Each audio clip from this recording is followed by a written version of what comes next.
L'écuisson m'a été offert par nos amis européens, des bénévoles. Il existe une organisation bénévole appelée Ukrainian Freedom Convoys. Je les ai contactés il y a 6 mois. J'étais un peu découragé, mais de manière inattendue, j'ai reçu un appel disant qu'il y avait une voiture pour moi.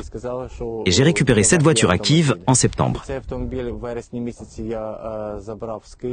Sergueï, alias Théodore, montre un écusson de bénévoles norvégiens.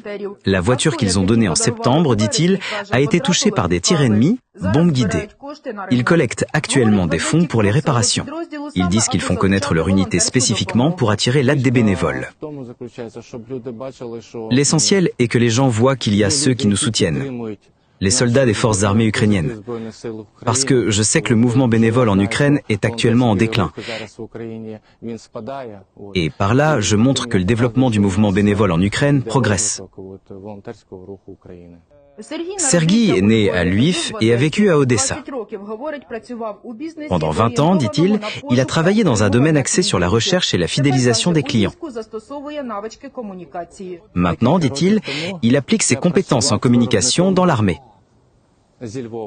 Il y a quelques années, je travaillais avec un fabricant de Lviv qui produit des équipements de ventilation.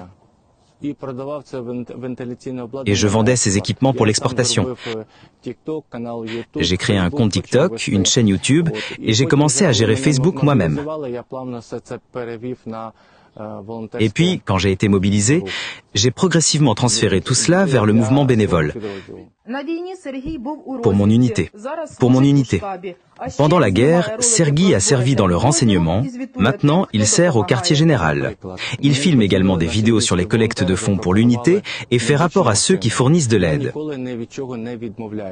Par exemple, nos bénévoles de Lviv m'ont appelé et m'ont proposé un véhicule médical. Je ne refuse jamais rien. Ils nous ont envoyé cette voiture, ils l'ont livrée, n'est-ce pas? Et ils m'ont recommandé à d'autres bénévoles. Au cours des 6 derniers mois, 3 véhicules ont été acquis. Bien, je fais ça pendant mon temps libre. Ça peut être la nuit, ça peut être le matin. À la maison, la femme de Sergueï et sa fille de 7 ans l'attendent. Il admet que filmer sa famille est son passe-temps. Papa, quand rentreras-tu à la maison? Quand seras-tu avec moi? Papa, tu me manques. C'est ce que dit ma fille. J'ai la chaîne de ma femme. J'aime m'engager dans une activité de blogueur. Si la guerre se termine, alors bien sûr, je retournerai à une vie normale et je ferai ce que j'aime et ce que je sais faire. Yulia Pidogel, Alexander Buriak, Suspilnet Donbass News.